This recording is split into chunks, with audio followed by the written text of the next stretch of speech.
Chers Féternians, aujourd'hui c'est un 8 mai un peu spécial. En effet, la situation sanitaire actuelle ne nous permet pas de pouvoir nous retrouver, comme nous le faisons chaque année, autour de notre monument aux morts, sur la place de la mairie, pour commémorer l'armistice de la Seconde Guerre mondiale.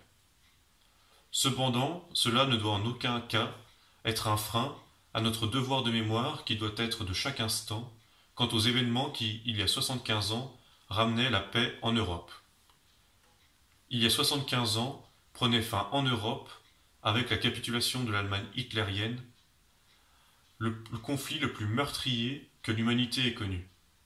Plus de 50 millions de femmes, d'hommes, d'enfants, dont la moitié de civils, périrent. Dans l'après-midi du 8 mai 1945, la voix désormais bien connue du général de Gaulle parvient aux Français. La guerre est gagnée. Voici la victoire. C'est la victoire des Nations Unies et c'est la victoire de la France. Cette voix forte, symbole de la France libre, qui appelait, il y aura 80 ans dans quelques semaines, les Français à ne pas se résigner et à entrer en résistance pour défendre les valeurs françaises de liberté, d'égalité et de fraternité.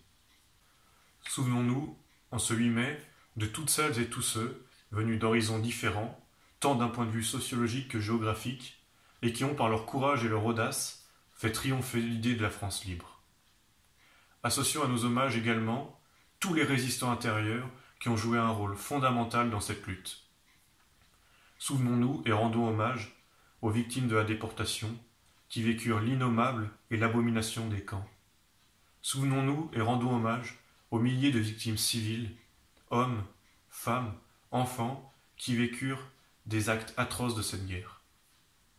Notre commune est personnellement marquée dans son histoire, comme l'ensemble des 36 000 communes de France, par ces événements et cette barbarie.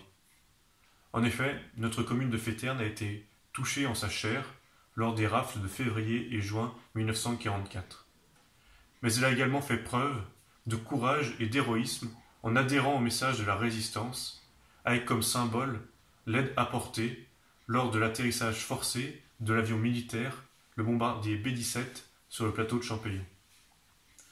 Revenu d'une mission de bombardement au-dessus des usines BMW en Allemagne, ce bombardier se pose d'urgence sur le plateau de Champéon, sur la commune de Féterne, se croyant en Suisse.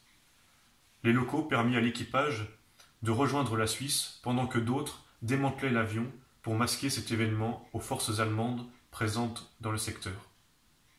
Le 8 mai est donc une date particulière pour notre village, et c'est pourquoi, bien qu'il ne soit pas possible aujourd'hui de se réunir autour du monument aux morts, il était important de faire vivre ce devoir de mémoire et de ne pas oublier l'horreur et la barbarie de ce conflit, mais également le courage et l'héroïsme de nos aînés qui nous permettent aujourd'hui de vivre en liberté et dans la réconciliation des nations européennes.